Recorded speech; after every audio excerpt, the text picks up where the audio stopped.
Hola amigos, it's Will here from Will's Custom Figures coming at you today with a big bad breakdown guide walkthrough of how I'm going to make this little Pokemon display for my son's bedroom. So as you can see here, I've got all of my sculpting tools, I've got clay, I've got the trusty Nintendo 3DS, and today I'm going to be working on Luvdisc.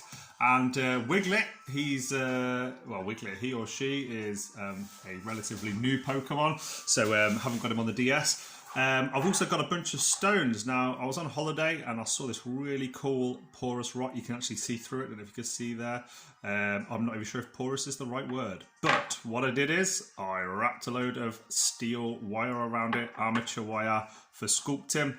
And the main one, I actually did this one first. This is going to be what I've got the idea of Wiglett coming out of. So he's going to be coming out of the hole up the side. Probably stand about this tall. Then I want to do Luvdisc, and here you go. Prepared this earlier because it took a little while and I was bored the other day. Probably going to do her, him, whoever it is, about probably so high. So it looks like they're flying a little bit or swimming through the sea. Now, you might ask, what are all these little rocks around here for? Well, I hadn't actually added this wire, funnily enough. I wanted to cover up this wire that I'd put here. When I repaint the rock base, it's going to be quite easy to match the colours. It takes a lot of time and effort, but you can see, if I just zoom in my camera, you can see I've added a ton of super glue over where the actual wire is, and then I've glued these rocks on. These are just cool looking flint looking rocks. I have no idea, resin rocks, I don't know what that'd be called, but I wanted it to look like it was maybe the bottom of an ocean scene. After that, I decided to thread through this piece of wire. Originally I was just gonna have the one thing standing up, one Pokemon on here, Luvdisc, but then I thought, no, do you know what, I'm actually gonna turn the sound down. I'm actually gonna have a couple of Pokemon on here. So what I'm going to do is first, I'm going to have a look at Luvdisc from a bunch of different angles. You can see here that it is pretty much just a heart, and the mouth comes to a bit of a, a bit of a point where it's going like, it looks like it's going, ooh, or spitting water out. So I've just made a love heart here. It's pretty much bang on where I'd want it to be. You can see Luvdisc is relatively flat, but it's kind of, everything's kind of quite rounded. There's no hard edges. So what I always do, I will always just manipulate the clay, warm it up a little bit. This is this super sculpty clay that I've used on previous videos like Pikachu, and I don't know how popular a video like this will be. The one thing I would say is just this is more so for me, my kids, my family, just to have a little diary of what I work on. I was going to do this anyway today, and I'd have done it at the dining table by myself. So yeah, instead of doing that, why not do a nice little video, and hopefully even if one person finds it interesting or useful, that's a win for me. Now let's have a look at it. How is this looking versus that? It's looking okay, but it's not looking exactly how I want it to. So I'm just gonna start pinching and pulling, trying to make sure that I've got this sort of like the snout, the mouth right. It kind of, looking at this from the side, it isn't a straight line. It sort of curves in and then comes around. So let's just try to manipulate and warm the clay. Here we go. This is more like it. Put in a little bit more pressure. You don't want to put too much pressure too soon. Too much pressure too soon will mean that the clay might completely mess up. So what I'm doing is I'm gradually applying more and more pressure on. Don't want to do it too much too soon. If I do too much too soon, then it can completely just ruin the clay, just like a piece of I guess blue tack or Play-Doh or whatever it may be. So now I'm a little bit more comfortable that this is a better reflection on Luvdisc, the legendary, cool, relatively obscure and not very well used Luvdisc. I love these Pokemon. These are the ones I like the most because not many people are going out their way for a Luvdisc figure. I don't even know, has Hasbro ever made a Luvdisc figure? I don't know. Now, I'm struggling. You can see here, I don't know if you can see, I'm struggling to get this side down a little bit when I'm holding it in my fingers. This side is a little bit too high. So I'm just going to bring in a sculpting tool here. This is my trusty sort of like scalpely style tool knife. It's completely not sharp, and I am not a professional sculptor, guys. I just enjoy doing it and taught myself. So I'm sure if we spoke to a professional, my technique would be absolutely disgraceful. However, these are the things that I've used over the years. So you can see that there was a few rougher edges from the cuts and things I've done there. But what I'm going to do is I'm going to use gravity, and I'm going to use this lovely marble tabletop, which cost a lot of money, unfortunately.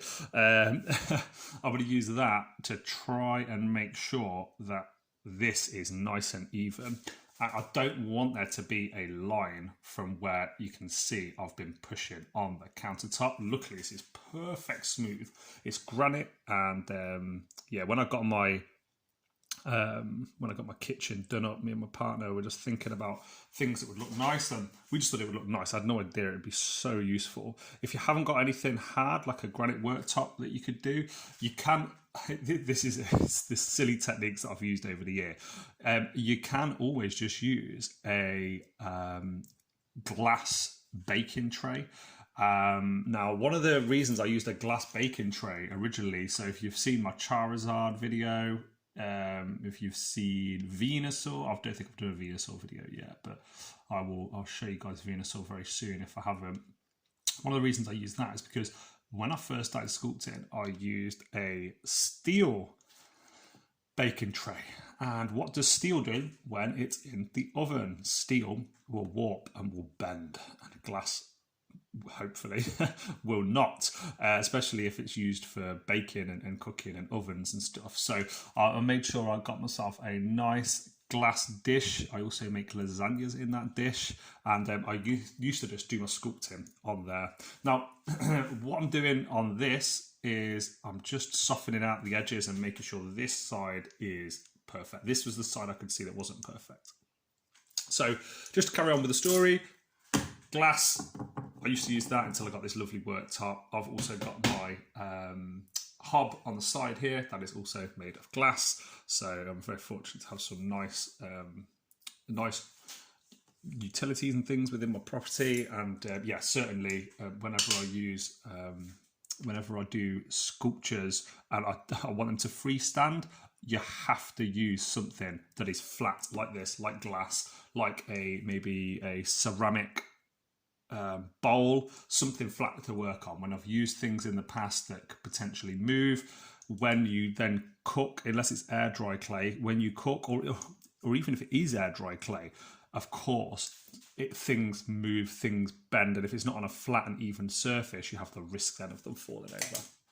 So that is my long story about making sure that we're using a nice flat surface. So here we go. I'm just going to stand up now. I've changed the shape, as you can see. This shape is a little bit more like the Luvdisc that you can see on there. Now, there's going to be two little challenges that I can already see. The first one is going to be getting Luvdisc physically onto one of the steel wires, because when I put it on, of course, it's naturally gonna ruin the some of the sculpt. Now, that's something I'm just going to have to contend with. There's not much I can do about that. And yeah, I'm kind of, all this effort I'm putting in now just to make sure it's perfect. It doesn't matter if when I put it on to this spike, if it distorts a little bit, because I can always repair it. And that's the one thing I would always say to anybody that enjoys clay. You're never going to get it right, especially when you first start the first time. What I'm doing now is I'm squeezing the beak, the snout, the nose, the mouth area of Luvdisc just to try and make sure there's no fingerprints on there, making sure that I'm holding it very lightly in this hand, no hard touches. And also this actual heart itself, I've got to make sure that it is equal. I don't think it is exactly equal. I think this side's slightly fatter, but that doesn't worry me too much. I'm probably gonna shave off just a little bit of it. When I keep applying this tool in here, what I'm trying to do is I'm trying to make sure there's a nice seam. It's really important to make sure, you can see I'm brushing it here, that the seam isn't visible where I've used tools. If you watch any of the older things, or you look on my YouTube or Instagram, especially when I first started my channel, there was lots of lines and scratches, and you'll see that off a lot of my work originally. However, I've tried to master that, and I'll do a comparison video actually of my old Mew versus my new Mew, and they are light years apart. The old Mew has just got problems all over it structurally, and yeah, it doesn't stand very well. It doesn't look dainty. It's freestanding, which I was very proud of. That's one of the first things I really prided myself on doing, was trying to make sure that as many of my Pokemon were freestanding as I could. Yeah, this ultimately has a base, but I kind of think as well it's a little bit freestanding because it's on a wire and you can move the wire around and manipulate it and stuff, which I like to do with my figures. Okay, so I'd say this is relatively perfect now. And am I going to chop off a little bit? Yes, I am. I'm going to do it. Okay, so I'm going to chop off just a couple of millimeters, and then I'll bore you to death with some more talking. Just because I don't think it's perfectly equal. When I'm looking at it, I think this side, the right side, is slightly bigger. So I watched some of these videos, and I know there's a really cool Japanese sculptor that I've saw do Pokemon a few times, and they just use coloured clay, like air dry clay, and so talented at just getting the shapes and the proportions and everything so perfect. I would love to be that good, but I'm not. And yeah, sometimes I find if you're not as good at something, like I've never been good at just instantly getting the shape of something or whatever. For me, it's quite hard, so I just have to stick at it and persevere. So like with any of the stuff that I like, I think that my number one tip would be, if you're not passionate about it, you're probably not going to do a very good job. If you care, naturally you're going to put a little bit more effort into it. So you can see I've flattened the edges here, but there's a clear edge. So I'm just going to use my thumb very lightly and push it all different ways, left, right, up, down, to try and then blend those straight cuts that I've just made in. I also used the tool, I will do it again now, use the edge, the flat edge, just to push down on where some of the straighter cuts were, because by doing so, I'm helping it have a more natural curve. There we go. And if you see my hands going off camera, what I'm doing is I actually have a little egg cup with water in, and I dip my finger each time into the water. I find that water helps my finger, you can see here, helps my finger move a little bit more naturally across it.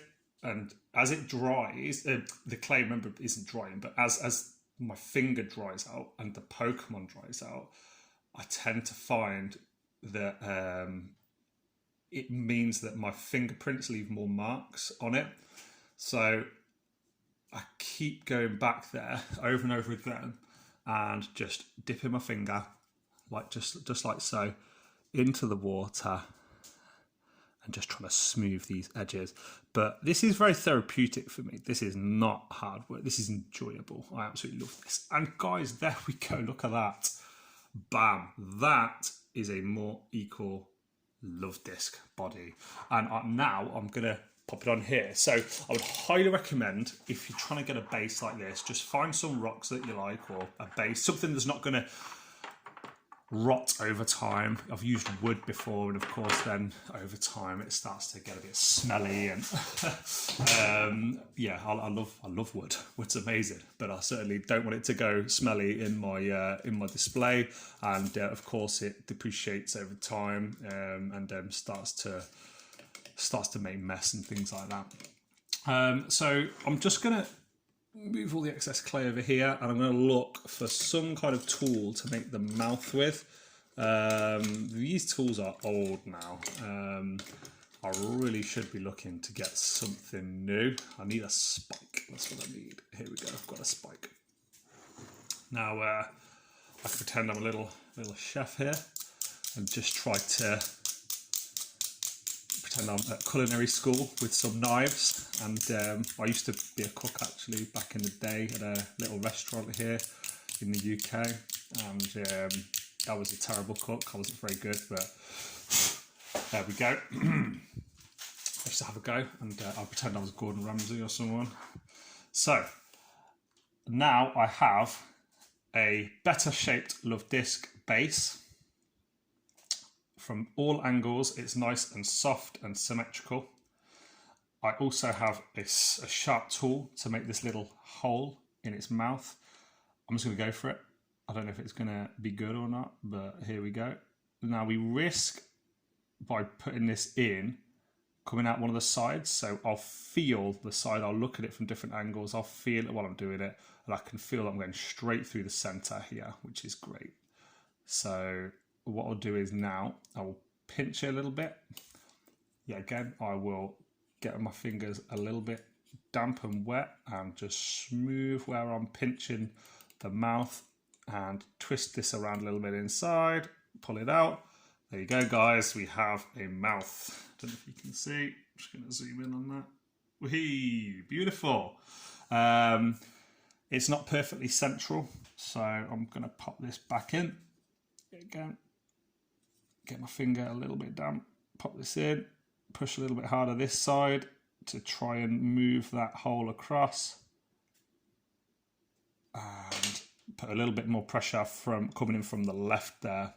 Now, Luvdisc actually, you can see the way it moves, it's sort of like snake-like.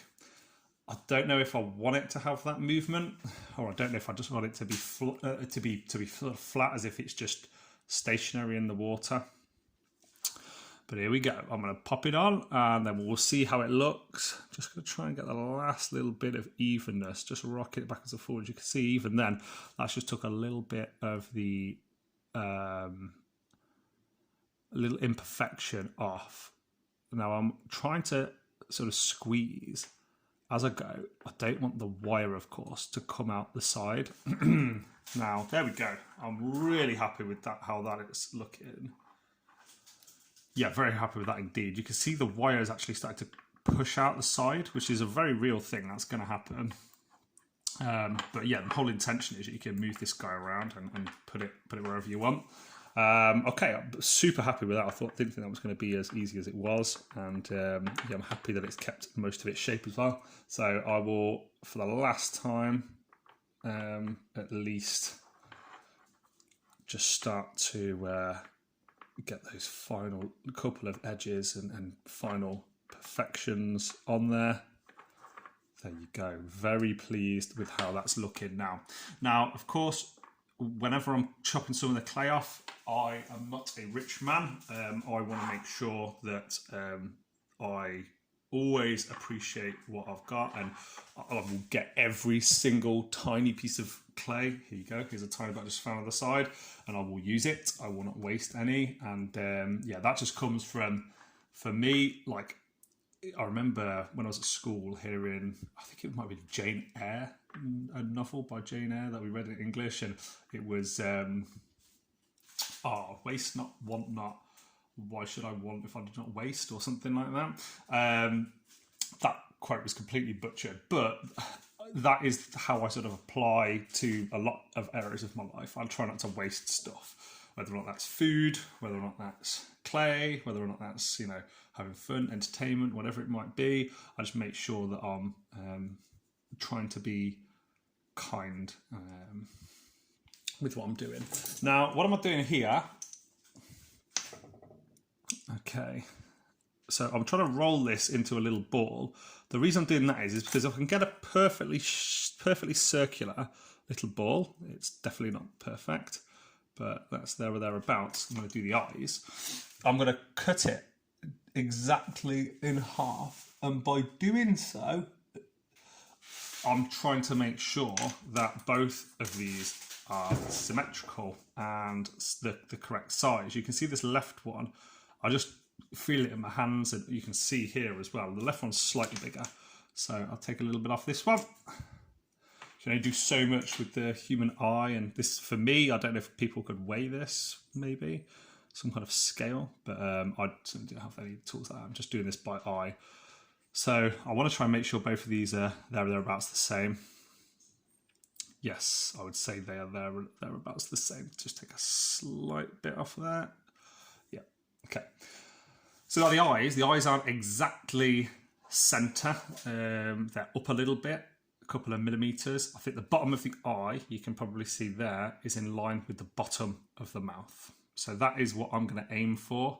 And there's about an eye and a half's distance from the top of the head, going sort of diagonally in to where the eye is. Oh, I just saw it blinking, and that was really cool. I'm going to add a lot of the different details, like the subtle different, this is like a baby pink and then more of a beige pink. I'm going to add those in afterwards. But you kind of just got to go for it. I will constantly look at that picture for reference, just to try and make sure, like, that is way too small, as you could probably tell.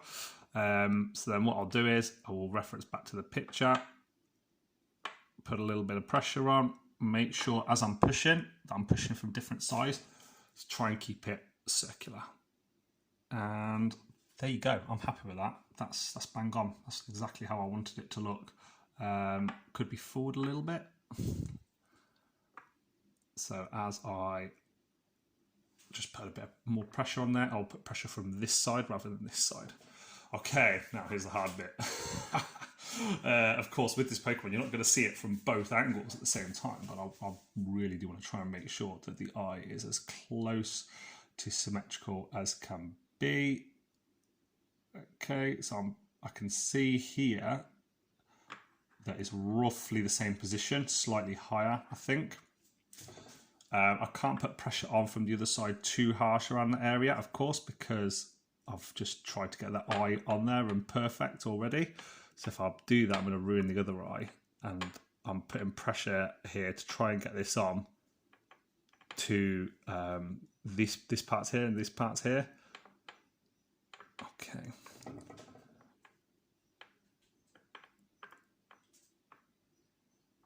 So let's have a little look. Are they about symmetrical? I think this eye is higher, but he's slightly at an angle.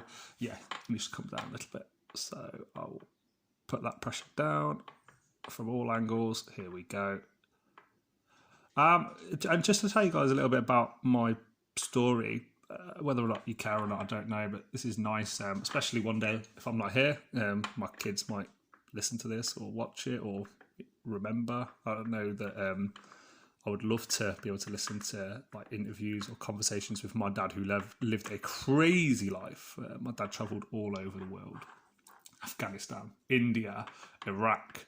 He was a hippie and grew up in the 60s, and yeah, loved travelling the world and doing his thing. He's got pictures at the Taj Mahal and all these kind of things, and yeah, he's always a very, very nice, inspirational human being.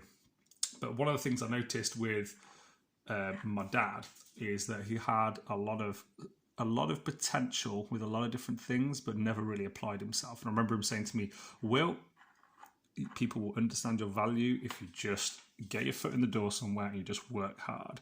And that's kind of what I tried to do with this. Like, I made this opportunity myself. I started looking at sculpting online. Fantastic video I mentioned before in a previous video of somebody teaching you how to make your very own clay Bulbasaur. That was the first video I watched 5 or 6 years ago. And then I just made sure that I understood my own worth, and I wanted to do something that I found fun. And I really got sick of putting art and pictures and stuff in drawers. Like, you know, no one's going to see them in a drawer. I still come across pictures that I did at university and things, and I was a dropout. I didn't really stay with things like that. But yeah, I come across pictures all the time. I'm like, wow, I did that. I couldn't do that now.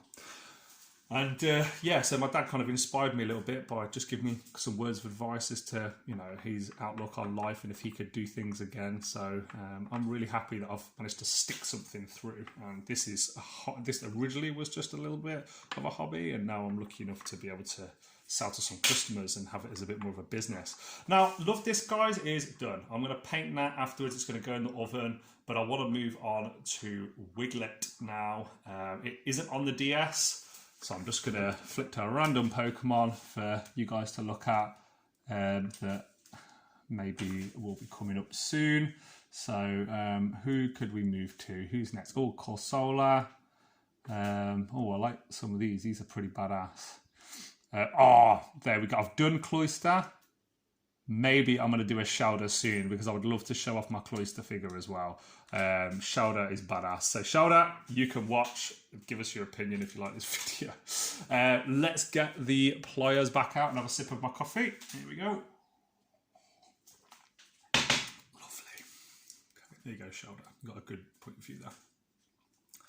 So now, with Wiglett, for anybody that doesn't know, this Pokemon is a very simple Pokemon. I wanted this to be a nice, quick and easy video, not something that's as long as my other one with Pikachu, which is nearly an hour. So I should be done in about 5 minutes if anyone's getting a bit bored of watching. Now, Wiglett comes out of the ground just like a little worm, looks up and digs back under, I guess, sort of lives under the earth a bit like a normal worm would. So it hunches over, sort of like this, and it's slightly bigger at the top. Now, just going to put a slight bend on this. I don't want him to be too big, so I might even take a little bit more of this off, and I want him to hunch over a little bit quite naturally. Originally, I was going to use a clay that moves, Procreate Putty, but I've decided I'm not going to, just because I want to keep that for working on hair and X-Men figures and Marvel Legends and stuff. Now, I'm going to pull off a decent amount of clay. It's always better to have more clay than less. I just try to break it, smush it, crush it in my hands. I'm just going to move this back a little bit. I'm going to roll the clay now into a little bit of a sausage. As you can see here, starting to come on quite well. Now, I'm going to just dull the end on that and get it to a size that I would be comfortable with Wiglett being. Now, Wiglett also has a funny nose, a little nose, a bit like a Diglett, but under the water. And yeah, it has two little eyes. I'm not sure if I'm going to put the eyes on with clay or if I'm going to just paint them on afterwards, because they're very, very small. And I don't want to spend my time trying to get perfect eyes if it's going to impact potentially the nice natural position of the figure. I want to focus more so on it looking natural and happy in its little location, rather than being too worried about its eyes. So I can paint those on afterwards and make them look pretty cool. So I think if I was to cut here, maybe here, that would look cool. I don't know what you guys think, sort of looking up.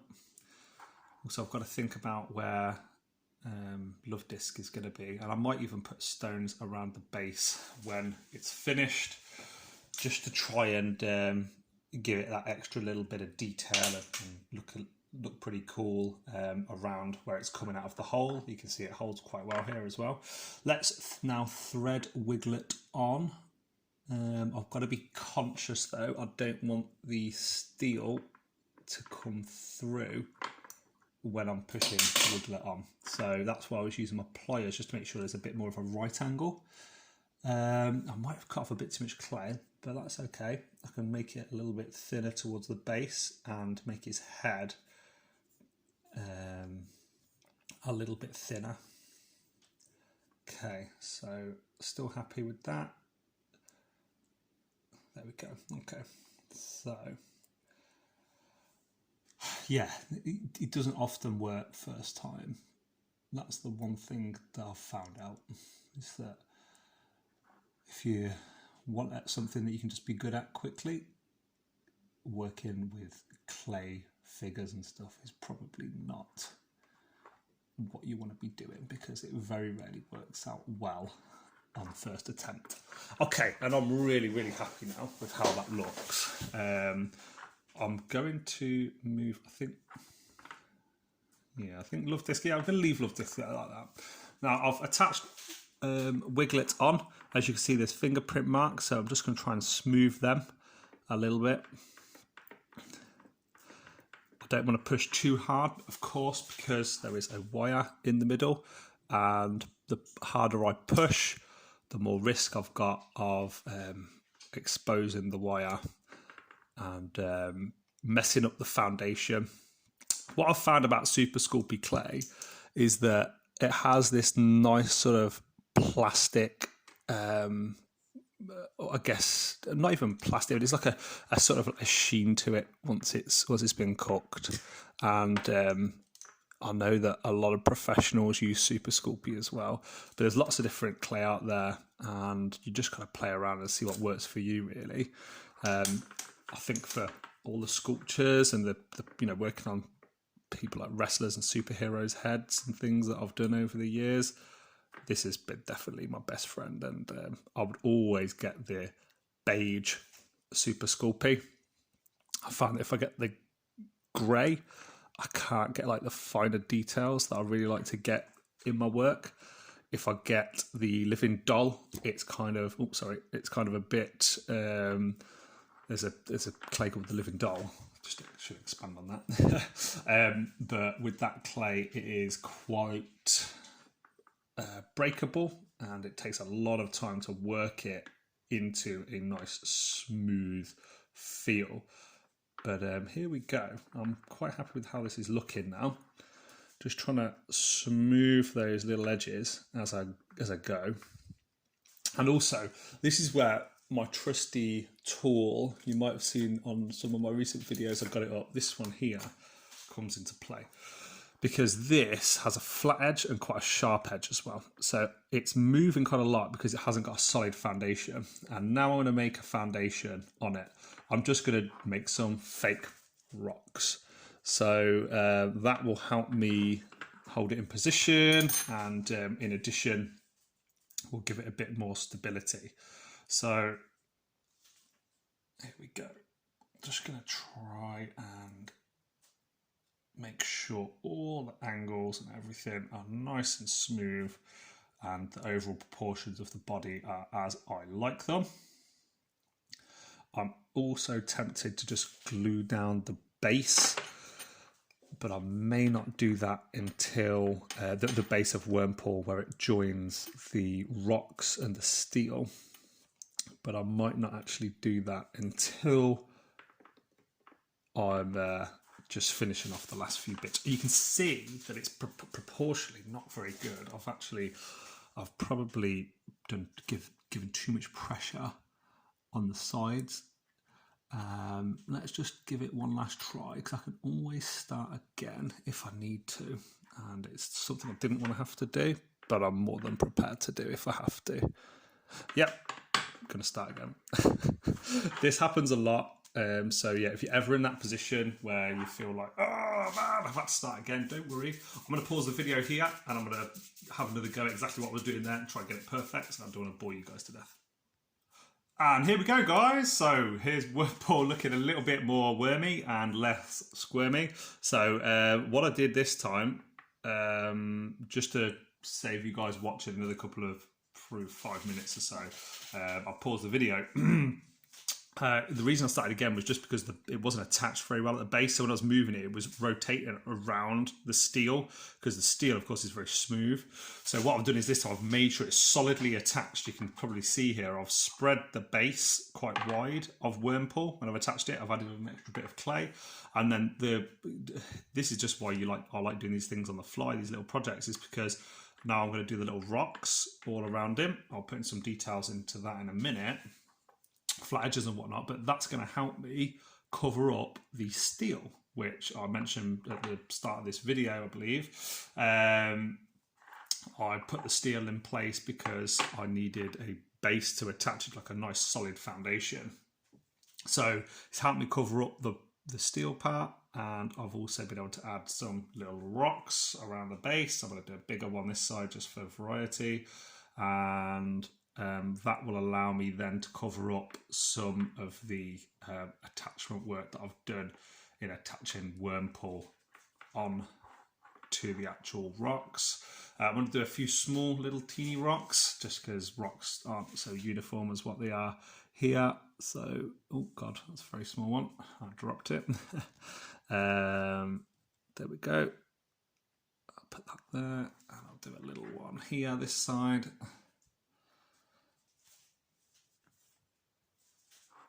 And I'll drop this.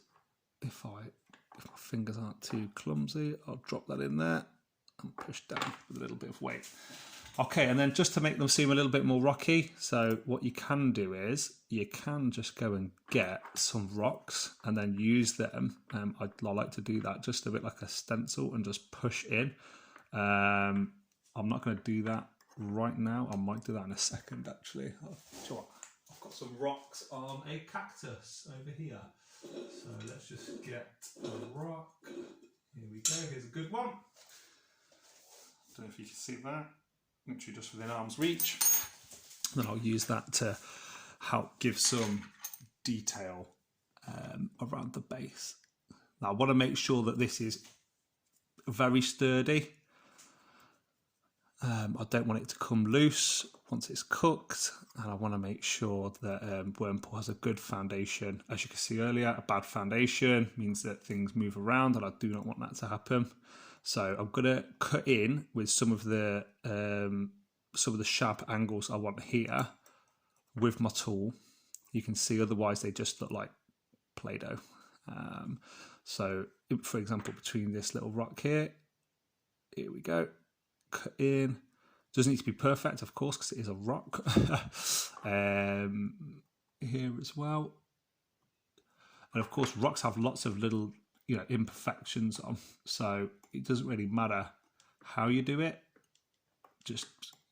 I'll just push my tools in, push down and push in, and what that's doing is that's trying to get rid of like little things like little air pockets and whatnot.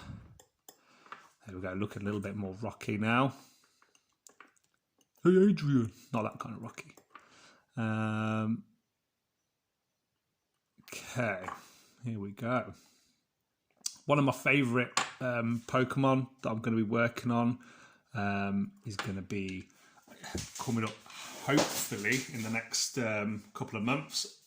Will be, I love Giratina, but it's going to be Rayquaza. Rayquaza is the big one that I want to do. So if you're interested in seeing a Rayquaza, also Scyther. Scyther's a great Pokemon I've always wanted to work on. Just never really got around to doing. Using different parts of the rock here just to make sure that the patterns aren't uniform. Yeah, they're some that I really want to work on soon. I've done a Zapdos before, so maybe finishing off the legendary birds would be cool. But that's not top of my priorities here. When I was actually getting Wurmple in, I'm very happy with the position of that now. I think he looks pretty cool. I scratched the side of Luvdisc. Going to happen when you're working with something that isn't clay. Isn't dried clay or cooked clay. And yeah, obviously that's bothersome and worrying when something like that happens, but easily remedied by just remaining calm and keeping a clear head and just staying positive. You can see that sometimes you genuinely do have to just start again. I think if I'd have tried to fix the previous one, it wouldn't have turned out looking as nice as this one is. So I'm really happy with that now. Just checking from all angles that I'm satisfied with how he looks. And I am. He's a little bit thinner around the base and a little bit fatter up top, which is a really cool little thing that I liked about Wurmple when doing my research. Wiglett, when looking at the pictures of him online. And then finally, just to add the nose on. So the nose is quite large in comparison to the actual figure itself. So Just gonna get a nice little bit of clay. It's kind of like an oval shape. Again, I think Wiglett isn't a Pokemon that would maybe get its own figure, or if it did, it's not going to be in high demand. Shaky hands.